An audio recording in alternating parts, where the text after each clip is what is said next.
back, and it's unbelievable. It seems like we're starting with obits on every single week when we come back on this, Tim. It's like, I know. And you know, occasionally there'll be one or two people passing, and this week, the last week and a half or 2 weeks since we did the show last, it's just been brutal. I'm just going to run through the names. You tell, and then I'll let you just kind of, you know, go off on some movies and other things. We've got mostly actors and a screenwriter and a singer, but we lost in the last week and a half. We lost Cloris Leachman. We lost Cicely Tyson. We lost Hal Holbrook. We lost Christopher Plummer. Then Jean-Claude Carrière, and then just hours after Jean-Claude Carrière, Mary Wilson from the Supremes. So, man, I don't even know where to start. I'm going to toss Larry Flint in there too, because Larry Flint. That movie, Woody Harrelson, The People versus Larry Flint. Woody Harrelson sort of giving that performance that sort of transitioned him into being a serious actor. Larry Flint, think whatever you want to think of Larry Flint. The fight for basically it was the First Amendment fight. With relationship to his sort of pornographic info. That was an important fight for the First Amendment, and that film captured it fairly well. And you had to have someone fighting for it who was fighting to say something that was incredibly offensive and odious, because otherwise there is no First Amendment fight. You know, if it's something that everyone agrees with, it's easy to fight for the thing that everybody agrees with. Yeah, exactly. Yeah. Christopher Plummer. What can we say about Christopher Plummer? Sound of Music, a film that he did not particularly like. That's true. Which is really super interesting. And he did appreciate the film, and he appreciated everyone who appreciated it. But he always, I had a chance to interview him once or twice over 30 years in Hollywood, and he always thought that it was, it approached something like mawkish. Yeah. I think is what he used to say. But nevertheless, at 91, and he played so many other extraordinary roles over the course of his long Insider. Career. He's so good in The Insider. Oh, man. Yeah. Most recent, Christopher Plummer was in Knives Out. I know. Bumping around some Academy Award not too terribly long ago. Cicely Tyson. Here's the thing about Cicely Tyson. When we think of Cicely Tyson today, and we think of this sort of matriarch of the black acting community, and that's all fine and dandy. Cicely, 90 plus years old when she passes away, but my Cicely Tyson is a young Cicely Tyson. My Cicely Tyson used to hang around with Miles Davis and was a fashion model who used to be in the pages of Ebony magazine, who was incredibly beautiful, sort of representing this very particular look for African American women. My Cicely Tyson was in Sounder and transformed herself from a young woman into an older woman in the autobiography of Miss Jane Pittman. So I have this Cicely Tyson who was in Bustin' Loose with Richard Pryor. That's right, Richard Pryor movie. It's just, I think I got the title right. The one where he's driving her and the kids, that movie.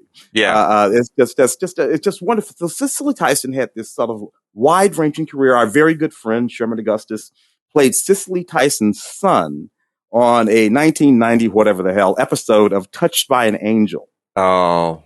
And on the day that it was announced that she passed, I swear to you, I look up at the television and Touched by an Angel is on, and they cut to Sherman and then Cicely Tyson. I'm like, this is just bizarre. It was just the craziest thing. So let me tell you my Cicely Tyson story. My mother was an employee of Bank of America. I don't think I've ever told that on the show before. My mother was the customer service person at a Bank of America branch. And Cicely Tyson was one of her customers. And this was in Santa Monica. And I remember my mother my mother was so elated with her. Said she was the kindest, sweetest, most gracious person. And when you do customer service at a bank, you deal with some pretty pissed off people a lot. I mean, let's be honest. Yeah, they need service. They need service. And my mother being German wasn't always the warmest or fuzziest person. If she wanted to tell you to go pound sand, she would. but she was completely smitten with Cicely Tyson, and they would have chats and they'd have these long talks. And I remember when my mother would, I'm a teenager, and my mother, I'd come home from high school and my mother would come home from work, and she would say, Cicely Tyson came in again today. We had the most lovely chat. And Cicely Tyson, who goes into the bank, presumably to get some kind of business done, and like most people probably wants to get out in 5 to 10 minutes, would sit there and talk to my mother for 20, 25 minutes. Yeah. And just, and they would just have these chats, and it made my mother feel like $1,000,000. And she was smitten, and she carried herself with such a regal, but not a false thing. She owned the room when she walked in, and she was such an extraordinary icon. So those are the stories I remember. Man, the nature for Cloris Leachman. I met Cloris Leachman, interviewed her so many times over the course of my 30 years working the red carpets and the junket scene here. And she was just about always, even later in her, the funniest person in the room. That sort of Phyllis sharp as a knife wit that she had in the Mary Tyler Moore show. She's the last one because we lost Mary and we lost Rhoda. Rhoda, Valerie Harper. Lou Grant still hanging in there. Who'd have thought? Lou would be the one. And Murray, is Murray still with us? I know Ted Knight we lost a while ago. Yeah. And you know what? John Amos is still around. Yeah. John Amos is still around. Yep. I'm just thinking about that whole cast of the Mary Tyler Moore show. And, look, when Cloris Leachman got that Academy Award for the Last Picture Show. Yeah. Where she was playing that lovelorn woman engaged in perhaps this sort of illicit affair, and it's all shot in black and white. And Cloris Leachman, and there's a whole scene with her, and she's wearing this slip, and she's about to have an assignation with that. And there's this whole thing's just this powerful, powerful scene, and you'll see why she was nominated for an Academy Award. For one thing, Cloris Leachman was so sexy in that scene. She's sexier than Sybil Shepherd in that movie. That's true. Sybil Shepherd's like 16 in that movie. Cloris Leachman was 40. I know. She was 40 already in that scene. Born in 1927 or something like that. Cloris Leachman. And anyway, just a wonderful, wonderful actress. Bonnie and Clyde, Cloris, again, fantastic. What can you say about Cloris Leachman? She has some of the funniest scenes in movie history, and it's really amazing when you think of her in High Anxiety, which is just bizarre, and to everything that she did in Young Frankenstein. The outtakes from Young Frankenstein, where Gene Wilder cannot keep it together. He can't keep it together because she is so funny. She's slaying. She's absolutely wiping the floor with Gene Wilder. He cannot keep it together, and all the dumb little things that she does, and she would do it on purpose because she knew what would completely tickle him. And he was my boyfriend. I remember watching that in film school in our comedy class. And I'd never seen it projected before. I'd always seen it on VHS or whatever. And so I'm sitting there with our good friend Mark Sanderson, screenwriter, and my friend Dean, our good friend Dean, also screenwriter. And right when she says he was my boyfriend, Dean loses completely. He loses it. He's completely lost all motor control in his body. He's just sitting there completely in tears. Cannot help himself. And now when I watch the movie, even though it makes me laugh, all I can think of is Dean losing control of all reflexes in his body. And it's even funny. It's even funnier now. It's just even funnier to me. So it's just wonderful stuff. It's just wonderful stuff. Anyway, Hal Holbrook. I know everybody talking about Hal Holbrook. Hal Holbrook also passed, 95 years old. And people talk about Hal Holbrook, and everybody remembers that Mark Twain thing that he did for 50, 60 years. Yeah. It was great. Saw it in St. Louis in the 80s. Me and the wife went to see that at the Muni. sort of this beautiful outside amphitheater in the 80s. Hal Holbrook doing that thing back then. Yeah. Of course, he was married to Dixie Carter for years. Here's the thing about Hal Holbrook, and you think about Watergate, All the President's Men. Yeah. And we think about Dustin, and we think about Robert Redford, and we think about who played the Bill Bradley got nominated for what's his name? Yeah.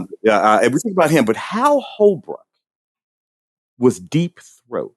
Yeah. In that movie, and I got to tell you, those scenes with him in those shadows and that voice. Yeah. And it was just he was fantastic in that movie. People forget that was him. That was Hal Holbrook playing Deep Throat. And he was wonderful. I just love me some Hal Holbrook. I'll tell you something too. Here's a little remembered Hal Holbrook performance, because it's kind of a minor film, but not really. It's a little bit of a cult following. Peter Hyams' Star Chamber with Michael Douglas. Oh yeah. Hal Holbrook did in that film what he did in All the President's Men, what he did in all of his performances, which is he brought a density of gravitas in just a few short scenes that makes the movie. Hal Holbrook never starred in a movie. Hal Holbrook was a movie star who never starred in anything. He was always a supporting guy.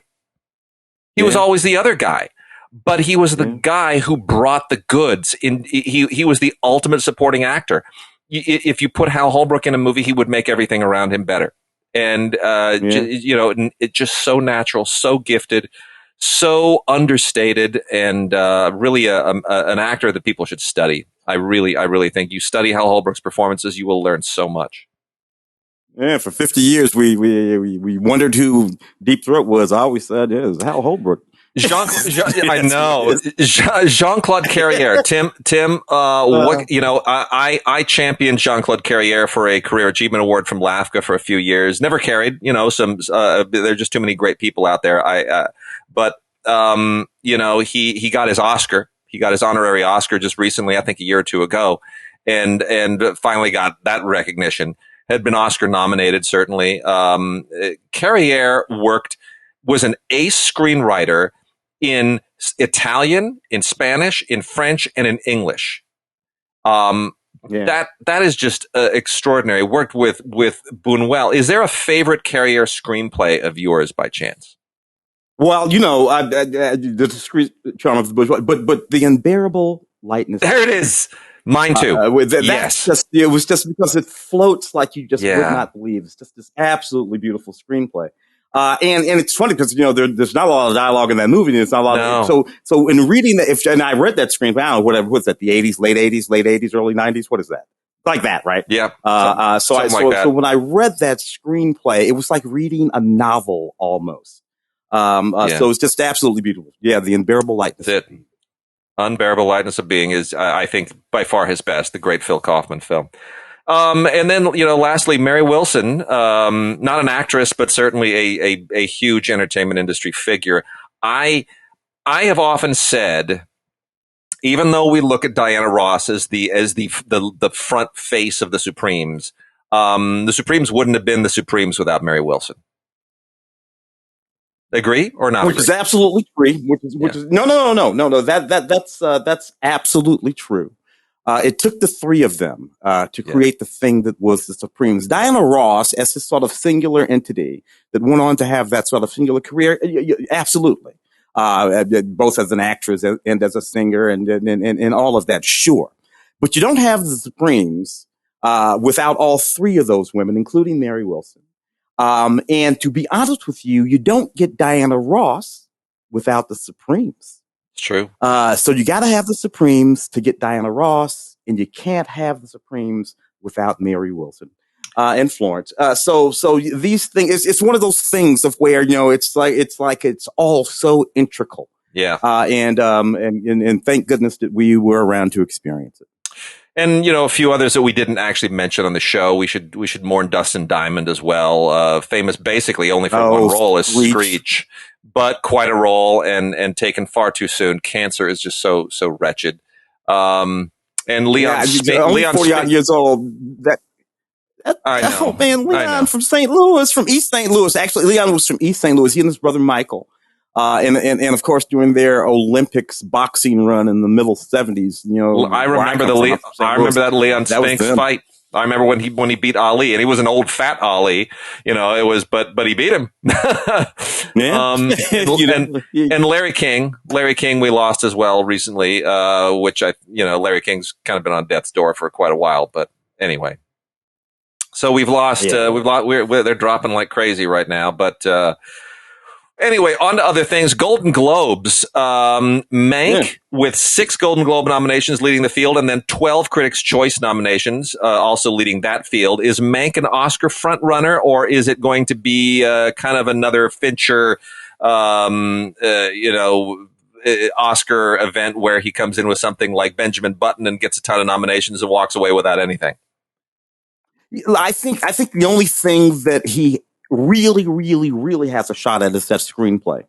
For his dad. Which of the screenplay for his dad. I think there's a little bit. Now, there will be those, our good friend Ray Green, who will object to that based on the idea that most of the screenplay is kind of BS. Yeah. Confabulation. But on the other hand, it's just this original screenplay, and it's okay with me that it's sort of confabulation. It doesn't pretend to be any sort of a actual biography or anything like that. So that doesn't bug me about it. I like some of the ideas and some of the notions that Gary Oldman chews up the scenery, but I think that screenplay is about the only one that it really has a shot at. Well, it's going to be interesting. A lot of interesting stuff. I think the most interesting thing about the Golden Globes, we rip on the Globes a lot, but here's where all of my criticisms of the Globes actually wind up being meaningful, because the Globes nominated 3 women in the directors category. One of whom is Regina King, by the way, we should point out, in her directing debut. That is not a small thing. And I know some people out there are saying, the Globe is just trying to be PC. They're trying, they got criticized for, not enough women in the directing class, not enough people of color. And they're trying to be PC. Let me tell you why that doesn't fly. Because the Globes have never given a damn what anyone thinks about them. The Hollywood Foreign Press. Because everybody mocks them. Everyone mocks them. People have mocked the Hollywood Foreign Press for decades, ever since they gave Pia Zadora that award that doesn't exist anymore. Look, the Hollywood Foreign Press is a very particular group. I've criticized them, even though we have friends who have in the past belonged to it. But the one thing about them is they care only about who is going to look good on the red carpet and with whom can I get my picture taken. It's kind of that shallow. So when the Hollywood Foreign Press, this is where all the deficits kind of come back. When they actually nominate 3 women in the directing category, one thing for certain. They believe those women belong there. Yeah. Now that's a meaningful thing to me. Yeah, that's not a gimme. That's not a gimme. This isn't just doing somebody a favor. These are our special needs directors who need a little. No. Those 3 women absolutely belong there in the eyes of the Hollywood Foreign Press. And that's meaningful to me. I want people to understand this is not a political correctness move. This is not trying to sort of be overly woke. This is a moment. This is a really interesting turning point. And we've always said, if you give talented people the chance to make their movies, they will be rewarded for them. Finally, Hollywood on the strength of the work. On the strength of the work. That's it. The promising young woman, Emerald. Is it Fennell? Emerald. I think Fennell, so. I believe so. Woman. Yeah, we'll all know how to pronounce that soon. Soon. Regina King for One Night in Miami. Chloe Zhao for Nomadland. A Francis McDormand film. So that's and then there's David Fincher for Mank and Aaron Sorkin for Trial of Chicago 7, which is still odd to me. That's the weird one. Nominated and particularly when the small acts films, as a group or individually, or they're over in television. Yeah. When all of these movies are on anyway, whatever. Yeah. I'm going to go down that rabbit hole again. Anyway, that to me is a significant turning point, and I think it's a good one because what it says is that we are beginning to get to a place where we're looking at the talent and we're looking at the achievement, and we're just gonna reward the talent and the achievement. And for the people who greenlight the movies and finance them, it says, stop worrying so much about the ethnicity of the person, the gender of the person. Can a woman direct a man's film? Can a man direct a woman's film? Can white people direct black stories? Can black people direct white stories? Can Asian stories direct his? Don't worry about any of that. Talent is talent, man. Look, it took a moment of some drum pounding. Yeah. All of this started 6-7 years ago. And all kinds of machinations with the academy and adding this and doing that and all kinds of all 5, 6, 7 years ago, all of that. So over the course of those years, what did we see happen? We saw some films, your Barry Jenkins films, your Black Panthers, Ryan Coogler films, and about 3 years ago, 2.5, 3 years ago, exactly what you said started happening. Getting in greenlighting suites, all kinds of movies got greenlighted. Nomadland and this and that, all got to agree with these people in it. So now, even if you take a look at, again, in the Golden Globes, best performance by an actor in a motion picture drama, you have Riz Ahmed, who is an Arab man. You got the late Chadwick Boseman for a fantastic appointment. Yeah. You got Gary Oldman, and you got Tahir Rahim for the more tradition. Another, so you have this sort of net, and I've seen all of these films. You've seen all of these films. These are all perfectly reasonable. Not just reasonable nominations, and frankly, if they had more than 5 categories here, you could add another 5 nominations to that, again, of all kinds of people, and that would be perfectly reasonable too. You have the performances in films like Minori. Yeah. So actually, anyway, we can go on and on and on. So, and I've said this, what we have here is all kinds of fantastic stuff that we can nominate for Academy Awards. I've said this for years. Talent is already diverse, and if you're concerned about diversity, chase the talent, and diversity will follow. And you're you kill 2 birds with 1 stone. You get a much richer tapestry of stories and experiences and things you've never seen before, and you're rewarding people who genuinely deserve to be rewarded. So. I am heartened by a lot of this. Let's jump into some new movies. I want to start off with Freaky. Tim, did you see Freaky? I don't know if I saw Freaky or not. Oh my gosh! Freaky's the body switching serial killer movie with Vince Vaughn and Catherine Newton. It's absolutely terrific. Oh yeah, the big thing, the body swapping. Yes, it's so freaking great. And I'm talking on Film Week this week about another Catherine Newton movie, which is kind of another sort of Groundhog Day thing. She's very sweet in it, but she's so good in this. Freaky is a great movie. It is a comedy horror film. It's one of the best comedy horror films I've ever seen. It's so much better than almost anything that any of the Scream films for that matter. Basically, Vince Vaughn is a serial killer. Catherine Newton is a high school girl, and for reasons that you have to see the film to understand, they wind up switching bodies. So suddenly you've got an 18-year-old girl in the body of Vince Vaughn running around, scared to death that the serial killer now occupying her 18-year-old high school girl body is going to kill her family and everyone else. And it's just to watch them switch is the funniest thing in the world. Watching Vince Vaughn play an 18-year-old girl and watching Catherine Newton just completely go unhinged as a homicidal lunatic is so much fun. I can't say enough about this movie. It's a blast. It's got some fun extras, deleted scenes, some featurettes and stuff on it. But really, the movie is the whole thing. And it's another, Blumhouse hit it out of the park with this. You also get a Movies Anywhere code. I'm probably going to watch this again this week as soon as Film Week is over. It's just so much fun. So that wicked high concept horror so comedy good. Stuff is just so good. Do that stuff anymore. I did see Tesla, the Michael Almerita, directed and written by him, story of Nikola Tesla, starring Ethan Hawke and Eve Hewson and a few others. And I don't know. I love the historical story of all of that. Michael Almerita always does these things in sort of interesting ways. He did a version of Hamlet, sort of contemporary version of Hamlet with Ethan Hawke some 20 odd years ago or whatever, and a pretty wicked sort of vampire movie, sort of contemporary vampire movie back in the 90s too. It kind of does the same thing with this business here. But I don't know. This is as much about Westinghouse and a whole bunch of other characters here. Thomas Edison, played by Cal McLaughlin in this movie, as it is Tesla.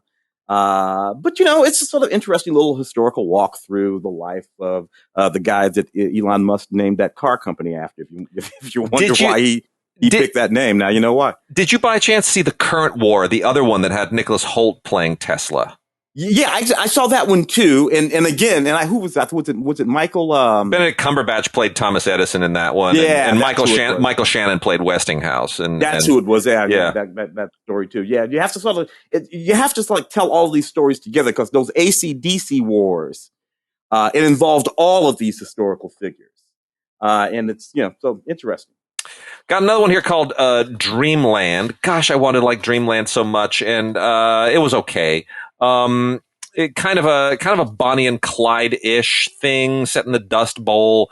Margot Robbie is a kind of the Bonnie figure whose Clyde has been killed, and she winds up effectively seducing this young kid, and played by Finn Cole.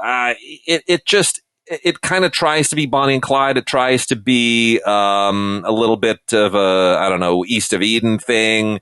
It sort of tries to nod to a lot of that James Deany stuff, and I don't know that it really pulls it off, but boy, it really gives it a college try. It's beautifully shot. Margot Robbie is very, very good. I just think the narrative is a little bit thin, but it's nicely done. It's nicely done. Finn Cole and Margot Robbie in Dreamland, and that is from Paramount, available on a Blu-ray with a digital copy on it. I saw A Call to Spy for Film Week back when it opened, and I'm pretty sure that back when it opened, they felt like they might have been on and it's a fairly decent movie. They might have been on I don't know, some kind of an awards season run. It kind of sort of. Well, it's World War II. It's World War II. Yeah. It's spies. Yeah.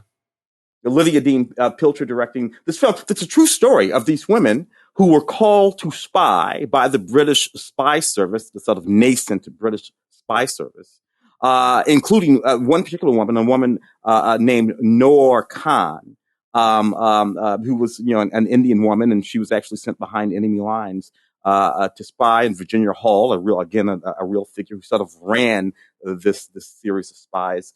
It's an interesting story. It's intent on telling the story of these women.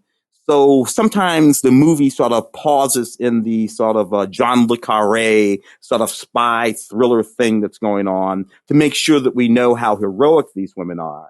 And that's, that sort of undermines it a little bit. But I get why they want to do that. These are unknown women who did these amazing things. And, they want to make sure that we understand who they are. But it does kind of just tamp down the ride that we're on. Like I said, a sort of John le Carré thing, which these women were engaged in. I mean, they were engaged in some straight up, no kidding around, behind the lines spy. We also have Synchronic, which I think is a really interesting movie that I don't think got enough attention, frankly. It's from Welgo, and it's interesting. Anthony Mackie and Jamie Dornan play a couple of paramedics in The Big Easy. And which suddenly they get drawn into there's this really messy stuff going on, a series of these really, really horrible accidents, and it winds up having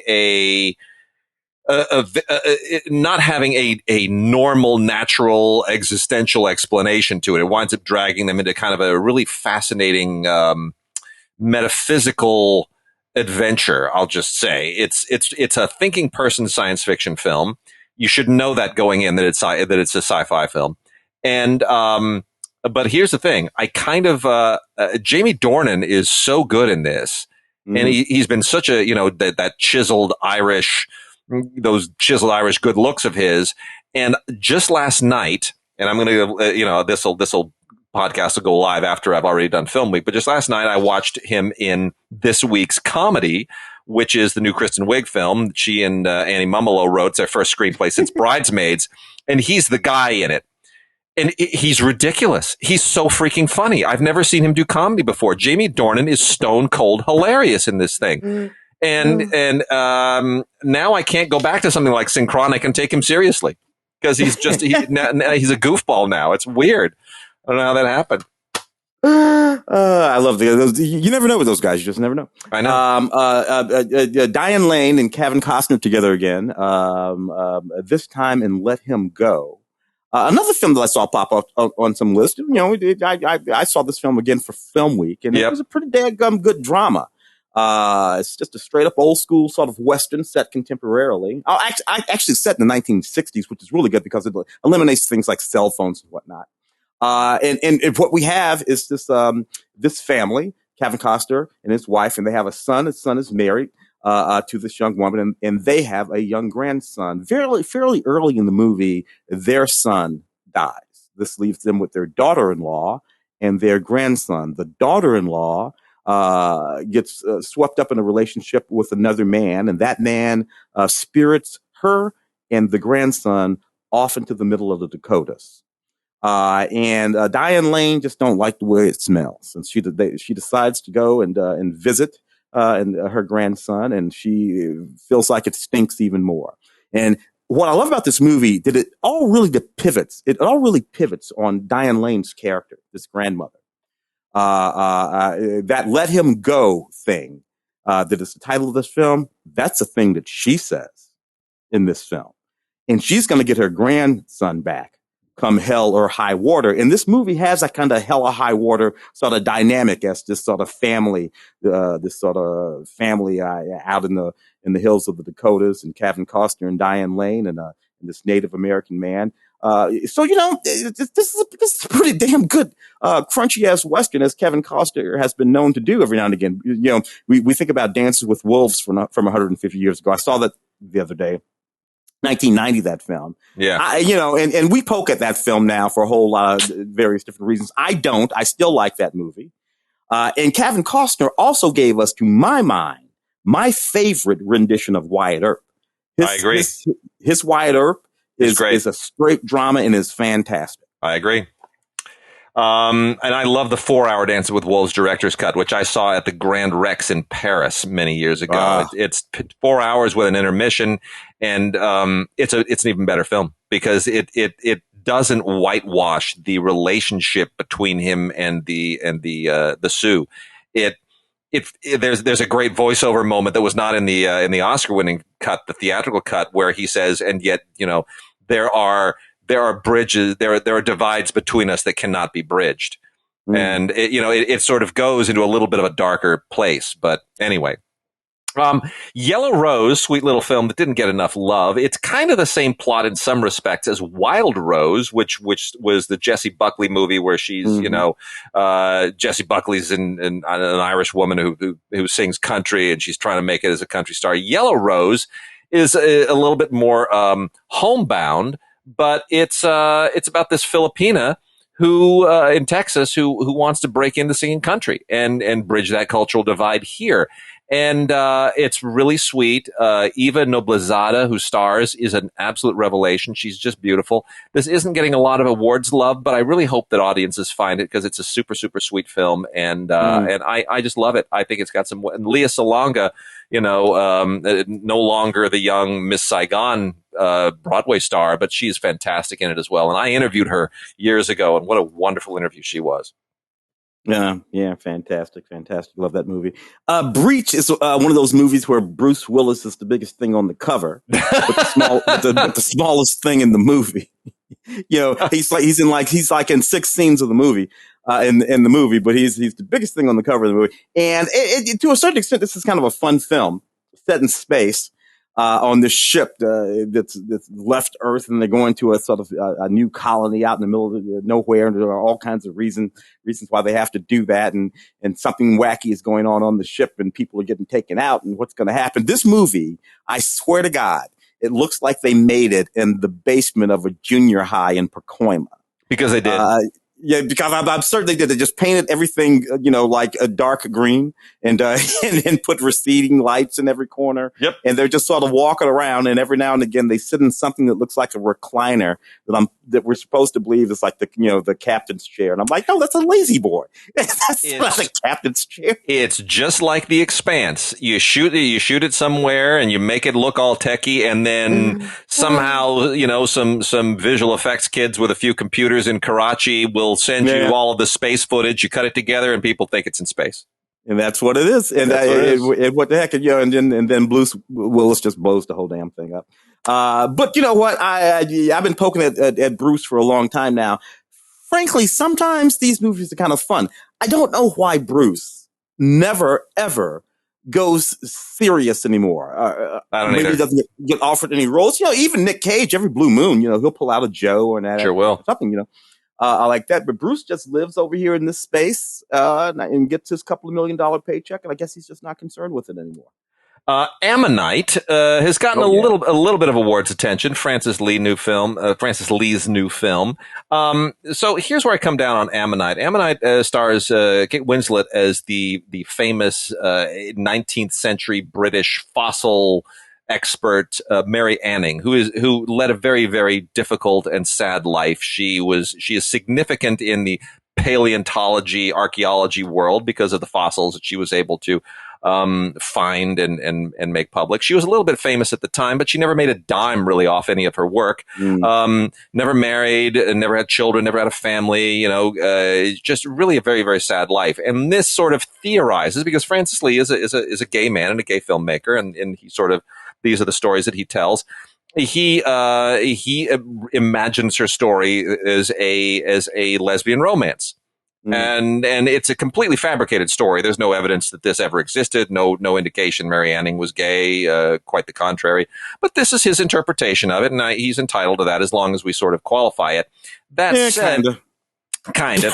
That said, as good as these performances are, Saoirse Ronan is wonderful in this too. Yeah. I still think that this story was better told more faithfully and more artfully in Portrait of a Lady on Fire. I don't really see the point for So. Yeah, which the whole gay thing is absolutely appropriate. I don't like making anything up that it isn't necessary to make up in these sort of historical, semi-biographical pictures. I just don't care for it. What can I say? Saoirse Ronan is absolutely exquisite in the film, as she just always seems to be, though.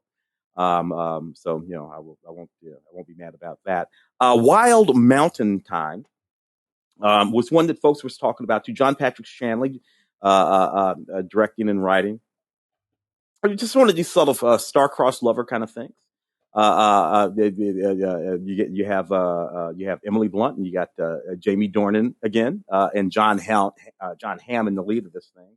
And it's just sort of this argument between these two families about this land, and this sort of romance develops between it all. It was lovely. I think again, a lot of folks figured we might be talking about it during this particular period, this sort of award period, but it kind of just sort of like slipped off everybody's radar. It's good, but not great. Got a couple of films here from Ingagin, both of which are going to be in theaters, and may be in some theaters at the moment, but they are coming out on DVD as well for the remainder of this month. And so wanted to kind of put those on people's radar. One of them is The Bra. The Bra is actually really, really quite incredibly funny. It is a clever. Oh, how would I even describe this? It's kind of an inverted Cinderella movie, with underwear. I don't even know how to even go about it. It's almost the kind of film that used to be like a classic Italian film.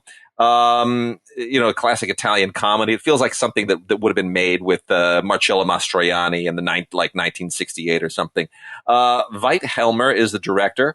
Stars Paz Vega, Denis Lavant, Mickey Manojlovic, I guess is how you pronounce her name. But anyway, really, really sweet foreign language film. I don't know what else to tell you about it. It's kind of a. It's about a guy who's obsessed with a woman's bra to where it becomes like the Cinderella slipper for him to find his dream girl. I don't know any other way to sort of describe the plot. That's just what it is. And it's just kind of crazy and fun and weird and silly. It's called The Bra. Check it out. The much more significant film is Amigo Skate Cuba. This is a great. I didn't even realize skateboards are illegal in Cuba. Did you know that? I did not know that. Yeah. for whatever reason, it's like a sign of rebellion and capitalism and something, counter-revolutionary, whatever. Anyway, I guess I looked at who rides skateboards in America and thought we don't need those people here. Like the skateboard is responsible or whatever. But this is about skate culture, underground skate culture in Cuba, and how there are Americans in Miami who smuggle it in like contraband and now are working to kind of build a skate park in Havana so that these guys have, somewhere to sort of go openly. And I don't know if it's just tolerated now to some degree, but it really is. The idea of skateboarding as political protest is totally fascinating to me. And I think it's a really sharp film. Let's see what else we got here. The Climb was one that I saw for film. Oh, yeah. Which was an interesting film that folks were talking about at the time that it came out. A few of these films are these sort of like buddy films. So Michael Angelino Covino, and who's the director of this and co-writer with his buddy Kyle Marvin, and they're both in the film. And it does involve this long sort of bike ride, but what's basically has happened is one of them slept with the other one's fiance. And obviously this creates a sort of rift in this long and deep relationship that they've had over many, many years. But it's sort of an interesting thing. It's one of those films where basically as they go on these long back, they have these conversations and remembrances and all this kind of stuff. So it's just about this relationship, but mostly it's just people talking. I love that George Wendt shows up in this film. Haven't seen isn't that George Wendt nearly enough over the years. Love me some George Wendt. Well, Michelangelo Covino, who co-wrote and directed and co-stars with Kyle Marvin, who co-wrote it as well, you can tell that the guys who are in it are the guys who wrote it. This is one of those movies. It's like Kristen Wiig and Annie Mumolo, right? They're doing this shtick on the screen where you're like, the actors could not possibly be just. This is dialogue those people wrote. They did this. They improvised this. They worked this out while they were writing it, and now they're performing it. You can just see that perfect fluidity between the process and the execution. What I like about this film are the scenes where there are scenes it's just one long take, and there's some very elegant, there's some very kind of smart camera work that moves very judiciously to kind of capture the rhythm of a performance in one take. I really appreciated that. So yeah, The Climb's sharp little indie. We've got, let's see what else here. I'll knock out two here real quickly. The one that I just cannot abide is Love, Weddings, and Other Disasters. I queued that one up. It's just absolutely terrible. Dennis Dugan was fun on TV as Richie Brockelman, and then he started directing really bad Adam Sandler movies and Problem Child and all this stuff. And his movies are just so tacky and tasteless. This is just, it really is. It's just an absolutely horrible, horrible movie. Diane Keaton in this movie, I don't even know how to even, in any kind of a tasteful way, describe this. I mean, first of all, it's about wedding planning, and, Jeremy Irons is this really, veteran wedding planner. And Maggie Grace is this like up and coming wedding planner. And then there's, this is like a oh gosh, I want to say this is kind of like a Nancy Meyers movie that's completely gone off the rails. and in another sense, here's a better way of putting it. So it's like it's like if Gary Marshall and Nancy Meyers were to have made a movie together and it just went totally wrong. Everything that could possibly have gone wrong, that's what goes on in this movie. The romances don't work. What's supposed to be funny isn't funny. And there are blind jokes associated with Diane Keaton's character that I just find so shockingly tasteless. I can't believe that they wound up in the movie, but there it is. There it is. It's just foolishness. So Wander Darkly. That Diego Luna film. I saw Diego Luna and Sienna Miller. Written and directed by Tara Mila, I guess is how you pronounce her name. I'm surprised this didn't get a lot more love too. I think this is a really, really interesting film with an amazing performance from Sienna Miller. I think she is really, really sharp. And, Diego Luna is always interesting. I would never have put those two together, but because for some reason I always think of him as being like a kid. But, I thought this was really, really, really interesting. It's a very unusual romance. and it doesn't go where I thought it would go. I just found it really, really fascinating and kind of almost Tarkovsky-like in some weird way. What did you think? The same thing, and when we think about they have this couple in this genre, we think about some of the films like that Vanessa Kirby film that we've all been talking about. The recent one. Yeah, it sort of lives in that territory. Tara Millay, I think is the way you say her name, directed and wrote this film. It's really, really good. Totally appreciate it. Wander Darkly. Survival Skills was a sort of interesting. And we have a lot of films that are directed and written by. Original concepts directed and written by. This is a person named Quinn Armstrong, directed and written by, which is really, really interesting that over the course of this past year and a half, there've been a whole lot of films that are not necessarily adaptations of, books or anything like that. Just a film that a writer director came up with and wrote and directed, and they made these films with some interesting sort of ideas and concepts to them. Some of them pretty sort of high concept. This one is about the idea is that this video training tape from the 80s is found. And it's a survival skills training tape that this guy uses who is this cop. He's going to be like this perfect cop. And he uses this survival skills training tape, and he gets involved in this whole sort of domestic violence thing. And Stacy Keach is doing the voiceover. You kind of get the feeling that Stacy Keach is doing the voiceover of this guy from back in the day. And it's really sort of, it's interesting, the way this goes. It doesn't work completely and totally, but as a concept, it's sort of wicked and cool, and I kind of dug it. So yeah, and again, a writer-director kind of film, Quinn Armstrong, Survival Skills. Got a couple of animated ones here. Really a fascinating thing here is Batman Soul of the Dragon. So I'm going to cut to the chase here. Bruce Lee's in a Batman movie. This is animated, of course. It's from the Elseworlds kind of alternate universe thing in the DC universe, and it's set in the 1970s, and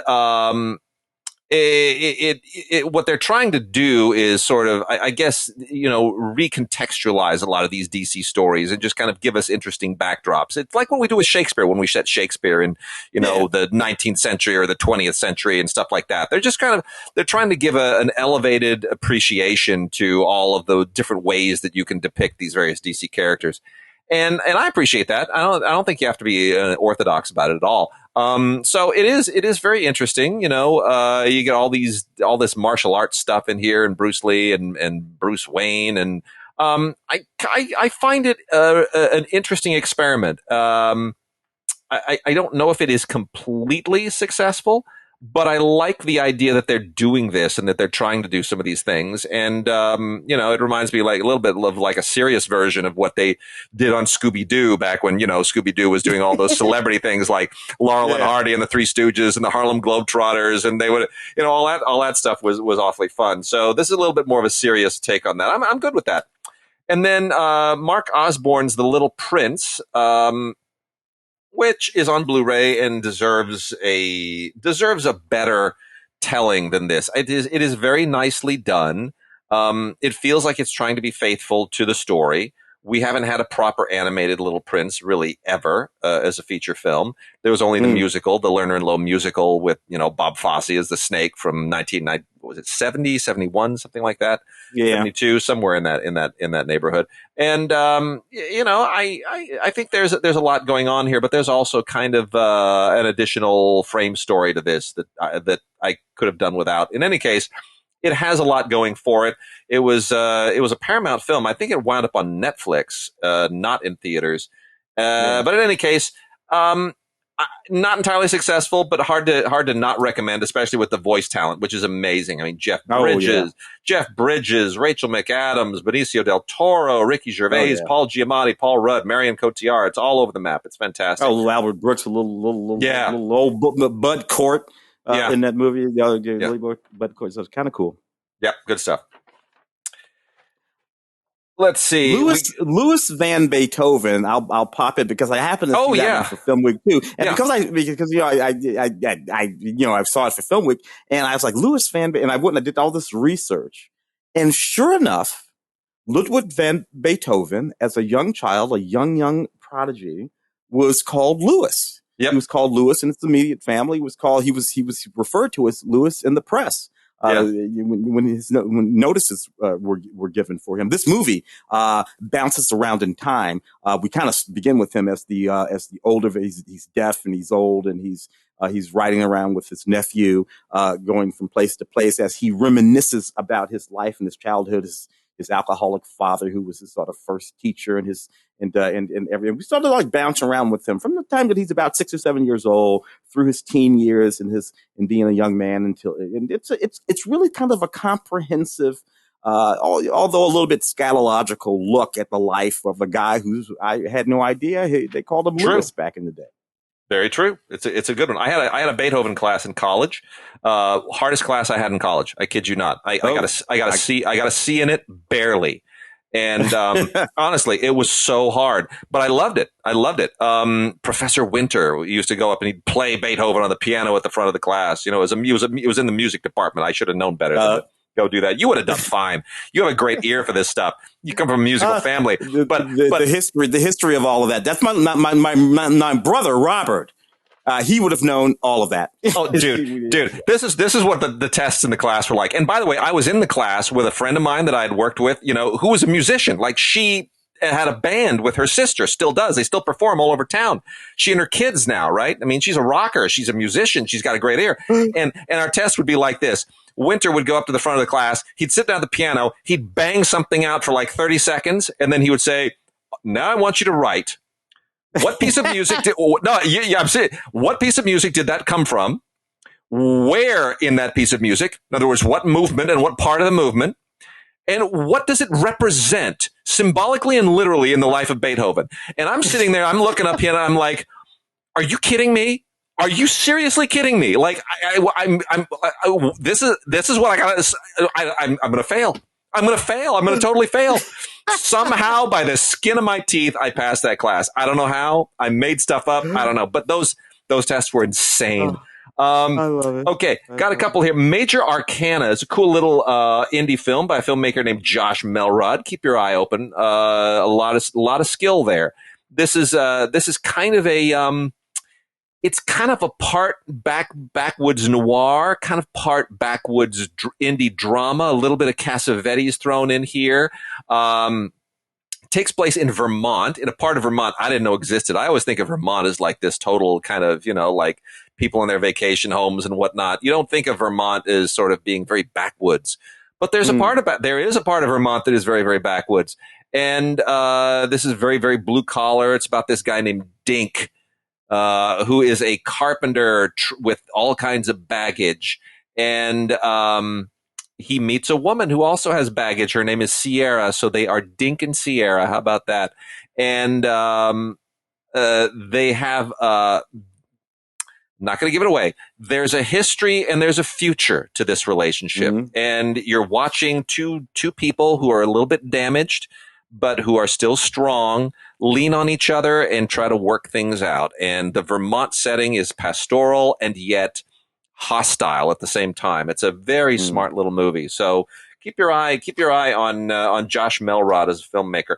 And then lastly here on the new film front, Random Acts of Violence is a Shudder original. It's good little kind of slashery, horror-y, thrillery thing from Jay Baruchel directing it. The actor Jay Baruchel. It's a little too close to. Let's see. Let me put it this way: the relationship of murder to comic strips is a little problematic for me. I don't want people kind of like taking undue inspiration from what's being suggested here. But as far as a movie about, slasher killers and all of the how you catch them and go after them and whatnot, I mean, it balances being exploitive and being serious pretty well. So Random Acts of Violence is the movie, a Shudder original. Let's see, Tim. I want to go through a bunch of kinos here real quickly that have piled up. Just weigh in as needed. And some of this, the first one, movie. I'm so glad that this is out on Blu-ray finally from Kino. A Man Called Adam, which is an absolute. We're talking about Cicely Tyson, and I'm so glad that this came out because this is really this is a wonderful performance of hers in an incredible cast. This is a great kind of tribute to jazz and everything that jazz really represents in American culture. Sammy Davis Jr. is the star, but you also have Louis Armstrong. You got Mel Torme. I mean, Louis Armstrong and Mel Torme alone, I'm done. Are you kidding me? Frank is in that movie. Most of the Ozzie Davis, that Brad Pack. You got Peter Lawford over there. You got Ozzie over there. It's Jeanette Dubois, who, of course, we think of Jeanette Dubois, Good Times. Lived across the hall in that movie. She was a singer before she was anything. Fantastic cast in that movie. It is an absolutely fantastic film. Sammy plays a trumpeter, and it gets a little stereotypical in the musician with all their demons narrative, but it's really, really good. And here's one of those kind of man with the golden arms kind of thing. That's it. Yeah, and who directed this? Directed this? Leo Penn. Leo Penn, Sean Penn's dad.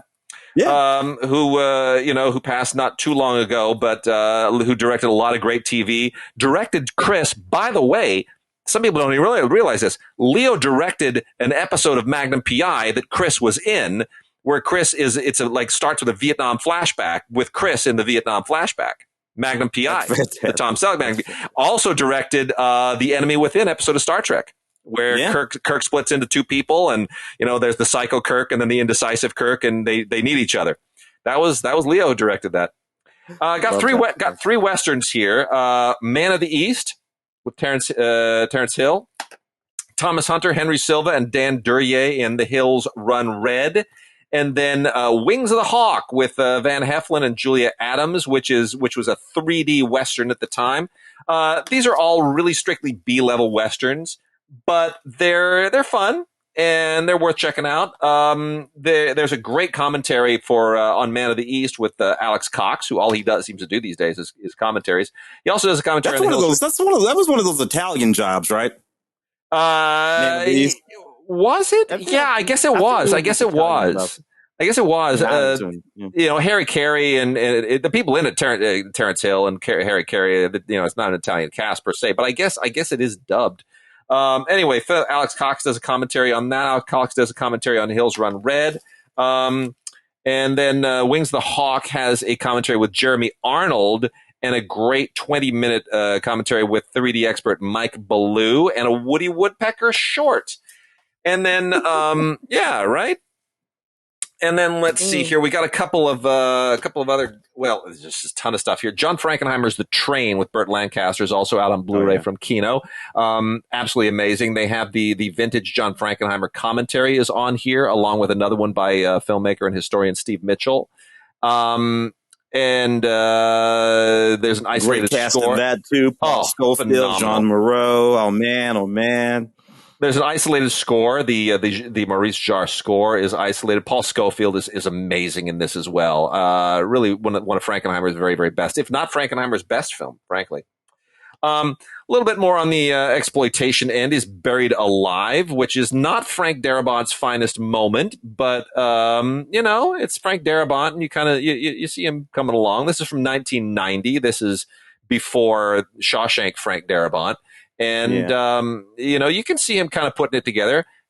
Jennifer Jason Leigh and Tim Matheson, William Atherton, Hoyt Axton, it's a respectable cast. Has an interesting commentary on it by Bryce Reisman. So, see it if you are a Frank Darabont fan. From Something Weird and Kino comes the hilarious Ingagin, which by the way, I didn't even realize this, and they brag about it on the packaging. The U.S. Trade Commission banned this movie in 1933, which was right about when the production code went into effect. They banned this for some bizarre, strange reason. It's kind of a pseudo documentary. It's like a fake documentary set in Africa, and it's I guess because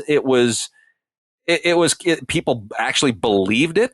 You know, that this was like the movie was a hoax, that they felt that it was like a hoax on the public or something. I don't know.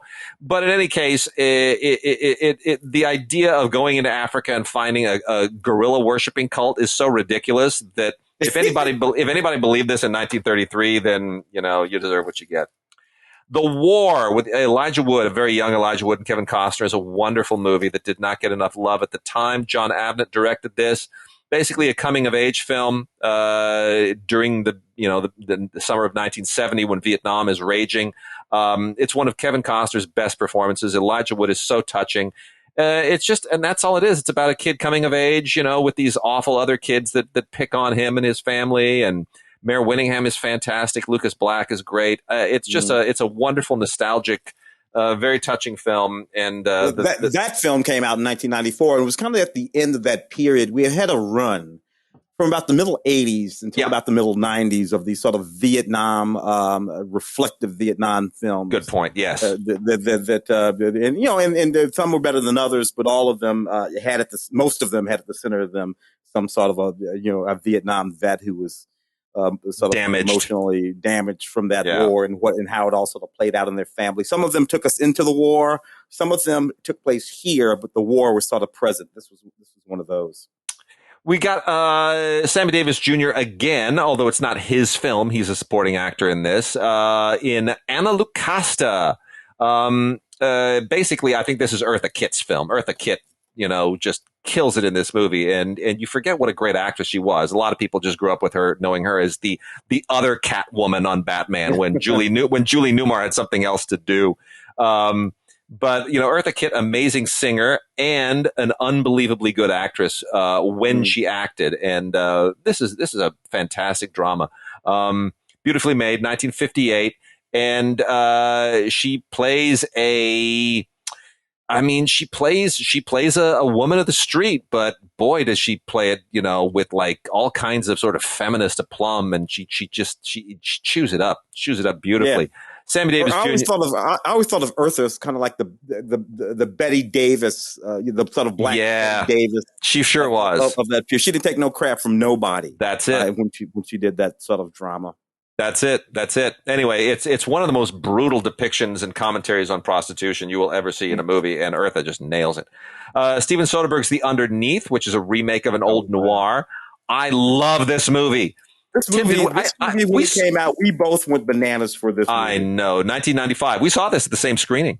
Oh, we did. We did. I remember you and Bridget and Christy and me, we were all there. We were all there at the same screening. And I remember we all went nuts for it afterwards. It just, you know, it's one of Soderbergh's best, and it's so underrated. But this was we saw it at the Gramercy Screening Room, which is still, it's another one there now. It's the one at 100 North Crescent in Beverly Hills. And I just think the world of this movie. I think it's so smart. Peter Gallagher is so good. It's just a really sharp noir. And it's like the perfect Soderbergh film in so many ways. So good. Anyway, it has audio commentary by film critic Peter Tonguette and a trailer. And Kid Stays in the Picture. Tim, remember Kid Stays in the Picture? Look, again, Robert Evans, who we both met and interviewed and chit-chatted with over the course of many years. And Robert Evans never stopped being Robert Evans. True. And he had these great stories. You know, I look, I don't know how many things Robert Evans said to me over the many years that I interviewed him here and there were true. But the stories were always fantastic. Because Robert Evans would tell me a story, you know, and then you see Robert Evans, he'd tell you the same story and would have a completely opposite ending. And I'm like, wait a minute. The last time you told me that story, it ended in a completely different way. But what the heck? It doesn't make any difference. Robert Evans. Well, Robert Evans in The Kid Stays in the Picture, based on his book, as he says early on, it's a beautifully made documentary, really, really good. But as he says early on, there are only three sides to any story: your story, my story, and the truth. And boy, that is it. That's what it's all about. I cannot believe that was 2002, man, that doc came out. That's just crazy. What a life. I mean, what an amazing life. He was an actor. He started as an actor. He was, unfortunately, and this is sort of ironic, he was actually too handsome. Yeah. He wasn't that great of an actor either, but he was also just too good looking. He was distracting on screen. And he sort of played his good looks. So, fortunately, he knew to get out of that business right away and sort of worked his way over into the other side. Ran studios. What did he run? Did he run Paramount? Was Paramount the studio? It was Paramount. It's Paramount. He was a major figure in The Godfather, which is all over this movie. But yeah. So Michael Winner and Oliver Reed made 6 films together, and we got 2 of them here from 1964 and 1969. The first one is The System, which is this really smart comedy. Oliver Reed, just such an amazing face. So this is one of those great British films from the early 60s. And Nicholas Roeg was the cinematographer on this. This is made right about the same time as Mask of the Red Death, right after he was fired by David Lean from shooting Dr. Zhivago. So he went on to do other really interesting things. So it's very interestingly shot, very smartly shot. That's The System, which has an audio commentary on it that is not bad. And then we also have Hannibal Brooks, which has Oliver Reed and Michael J. Pollard. There's a weird pairing. Michael J. Pollard freaks me out in everything that he's in. I don't know why. Beautiful score by Francis Lyon, this one. And this is just a World War II adventure film. It's got, it's fun and funny, and Oliver Reed plays I don't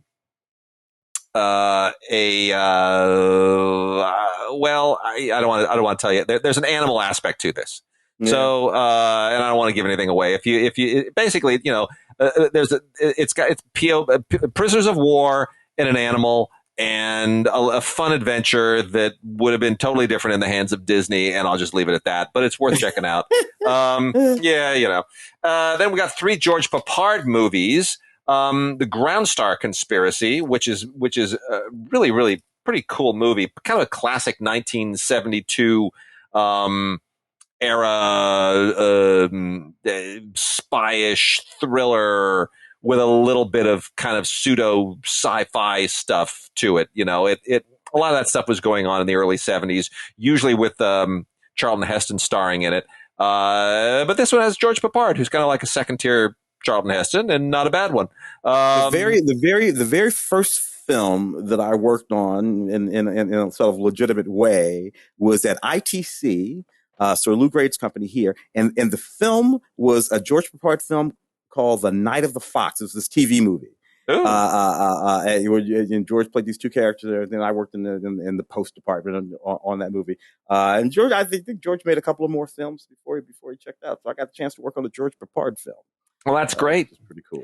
The other 2 here are just kind of straightforward actioners. One of them is John Gillerman directing him with a whole bunch of other people in PJ, which probably should have been a Burt Reynolds movie, but it's fine. Or what it should have been? It should have been a Steve McQueen movie. That's fine. And then Newman's Law, which should have been the Burt Reynolds movie, co-starring Roger Robinson and directed by Richard Heffron, who also did a lot of these kinds of movies at the time. And that's from 1974. So, George Peppard, he got everybody else's hand-me-downs, but that's okay. And then the last 4 Kinos here before we kind of move on to something else.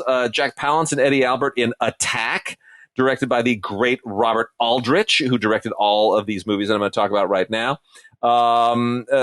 This is a Battle of the Bulge movie, basically, kind of straightforward. Eddie Albert is great. Jack Palance is great. It's Battle of the Bulge. What do you want? Burt Lancaster in Apache, absolutely ridiculous, but it's Robert Aldrich, so it's fine. But you know what? Burt Lancaster ain't no Native American. I don't care. No, I don't care. Even with that tan. That tan, the makeup, the headband, the whole deal. It is just, in this day and age, you look back on that and you're like, good effort, but I'm not buying it. It just ain't happening. But still, it's Robert Aldrich, so it's worth checking out. And, he always directs the hell out of this stuff. And then, still keeping in the Western end of things, we got a John Ford film and a Raoul Walsh film. The Raoul Walsh film is The World in His Arms with Anthony Quinn, and kind of holding the fort down. Gregory Peck and Ann Blyth are the main stars of this. This was made in 1952. Kind kind of an all around general swashbuckler made by a guy who primarily was known for his work on westerns.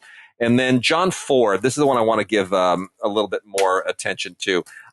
John Ford in 1917 directed a movie called Straight Shooting. And John Ford, of course, in the silent era was plying his trade. He was not one of the great all-time silent filmmakers. He became one of the great sound era filmmakers. And you kind of understand it's a really interesting trajectory when you look at 1917, when everybody is paying attention to, the D.W. Griffiths and the Cecil B. DeMilles and Chaplin and Keaton and whoever else. And, John Ford is kind of living in all those shadows. And when you look at this, you become very aware of the fact that you're looking at a guy who is not going to be a great silent filmmaker, but who is going to take all of these skills and sensibilities, and he's going to bring them into the next era, and he's going to blow up. And you can see John Ford really, really turning into something here. It is now looked at as a landmark Western for sure. He's not even credited in the film as John Ford. He's credited as Jack Ford. So, but Harry Carey would go on to be a big figure in sound westerns as well, and it's quite an interesting film. Straight Shooting from 1917, really, really worth checking out. Our good friend and longtime colleague Joe McBride does the audio commentary because he wrote a John Ford biography, so he knows his material inside out. And there's some other interesting little featurettes on here too. Wicked. So we got a few minutes left. What should we turn to, Tim? There were a couple of other foreign films that I thought were kind of interesting. Cool. They are Song Without a Name being one of them, which is sort of beautiful Mexican, black and white. I think it's a Mexican film in black and white. It's about this couple, this young woman, and she has this daughter. And she goes to this health clinic, and they take her daughter away. They kidnap her daughter. It's a fake health clinic, and it sort of disappears. And we follow her on this sort of really desperate sort of like a search for her daughter. She gets involved with this journalist who helps her in this. And it's just stark. It's in black and white. It's extremely moving and powerful film. I thought that was sort of like a deeply, deeply powerful film. Song Without a Name, out of Mexico. I love that. And Bamako. It's such a good film. Yeah, Bamako. It's just a beautiful, beautiful film. Mostly takes place in that courtyard, in that housing, that big sort of house where all of these African. A young woman, she's a singer at a nightclub. She's married. There's all kinds of stuff going on, and they put the World Bank, the International Monetary Fund, in this courtyard. They set up this sort of court, and all of these people come and we hear their grievances, and it's all it has nothing to do with anything. It won't affect anything, but it's this thing that we get to watch as we are engaged with this couple, these families, and the things they're talking about. Great 2006 film, Bamako. By the great Malian filmmaker Abdurrahmane Sissoko, by the way, who is sort of the dean of, he's like the Truffaut of African cinema today. Really, it's an extraordinary filmmaker. And this was in competition in Cannes, I believe. He got 2006, 5, something like that. Yeah. On the foreign front, we also have the Audition, which I thought was a really, really interesting film. This is a German film about kind of a very troubled violin teacher at this high school, and she has one student who is kind of underperforming, and she makes it almost her obsessive job to bring him to his potential, and it's all of the tangents to that, because she's got a lot going on in her life. She's not a great family life. She's having an affair with one of the other teachers. Like, there's a lot that's going on, and so her fixation on this student isn't just a teacher's fixation on a student. It's sort of it dovetails out of all of this other stuff that's going on in her life, and I think this is a more effective look at this kind of a psychology than something like the piano teacher, which I think has some great stuff in it. Don't get me wrong, but it's a pretty sick and twisted movie. So this is the Audition, really interesting German film from Strand. I loved a Mambo Man, which is set in Cuba. It's this really, really wicked movie. So look at this. It's a look at this guy And you sort of imagine that a lot of folks in Cuba, because of the constraints of trade and whatnot, have to do this stuff. And he has like 10,000 jobs. He's kind of an operator. He's a farmer. He's a music promoter. He does all kinds of things to try to make stuff happen. And as a music promoter, he's engaged with some of the most famous musicians in Cuba, and he pulls together these little concerts for tourists. And this farm is in trouble and going on under, and he tries to pull together this concert that'll involve both his work as a farmer and his work as a music promoter. And it's just really a sort of interesting look at the things that folks have to do. While in a certain sort of way, doing it all sort of jubilantly, happily, with jubilation, we'll put it that way. Despite the fact that these sort of hardships and whatnot that the government causes, that the trade war causes, make everything so hard. Things that should be simple are so hard, but he does what he can anyway. There's a lot of fantastic music in this film, a beautiful, beautiful scenery. It's a lovely sort of snapshot of what Cuban life is like, and the music that comes from it. Good music. Mambo Man. It is a good movie. It's a very, very good movie.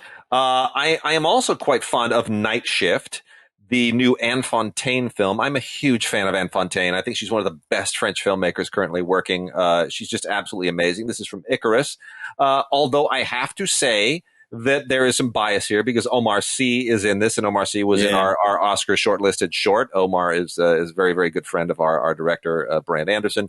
I've been at Disneyland with Omar Sy and his family. I just want to say that. Nicest guy in the world, too. And a huge hit right now on Netflix because his French series it just became the biggest all-time Netflix series ever, which is a fascinating thing, wonderful thing for him. But he is a supporting figure primarily in this. This is a Virginie Efira is kind of the main character here, and she and Omar Sy and Gregory Gadebois are these Parisian police officers who are just trying to basically hold together all of the crap that they deal with every day and keep their lives stable. And one evening, there's an incident with a migrant, and it forces them to sort of rethink everything that they've been led to believe and do. And it's one of those cop job dilemma dramas, and it's really, really well done. It's not typical of the stuff that Anne Fontaine usually does. She's period films and dramas, and not necessarily stuff that's very gritty and police driven. So she's stretching a little bit here, and good on her.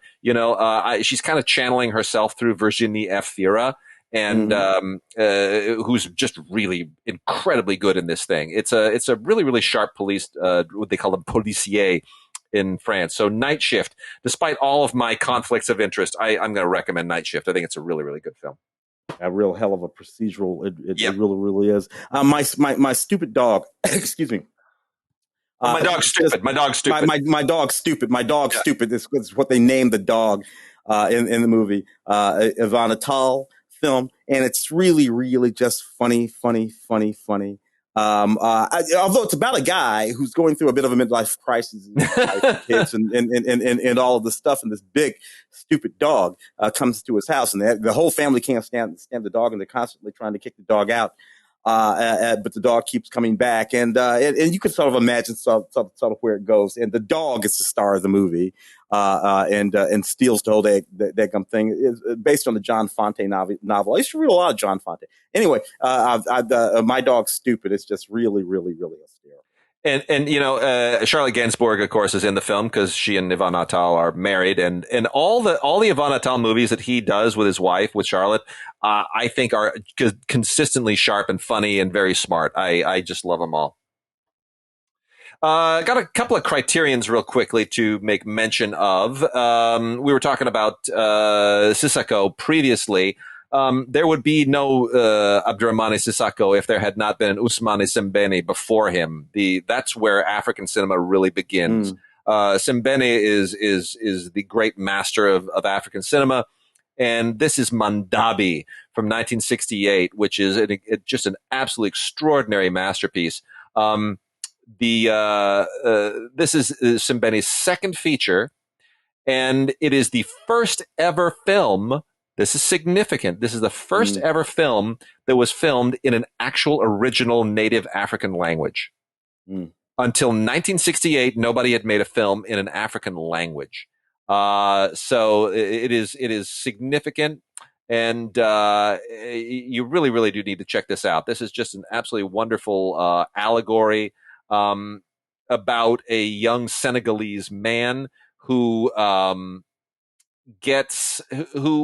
receives, let's say, he receives some money from someone in Paris, and it is the course of that transaction that winds up sort of creating a fascinating allegory about, let's say, culture and colonialism and just modernity and a whole lot of other things that are all really fascinatingly wrapped up in this. And apparently this was adapted from his own novella. I didn't know that previously. Simbeni had written a novella and he adapted this from that.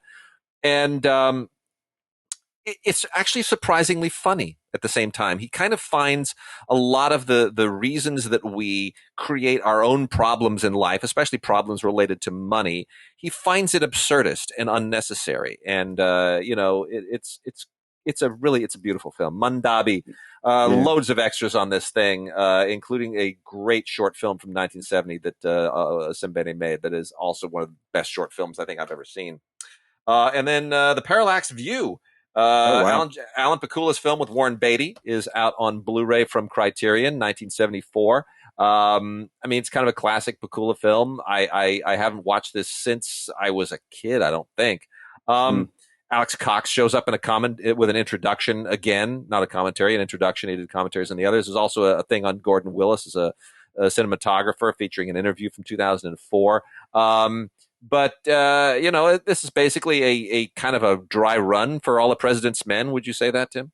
Oh yeah, conspiracies, assassinations, corporate conspiracies, politics, the whole shebang. It feels like he's sharpening his claws to get into that. Anyway, it's a good film. I think I'm a little surprised that it got a Criterion treatment, but I'm glad that it did.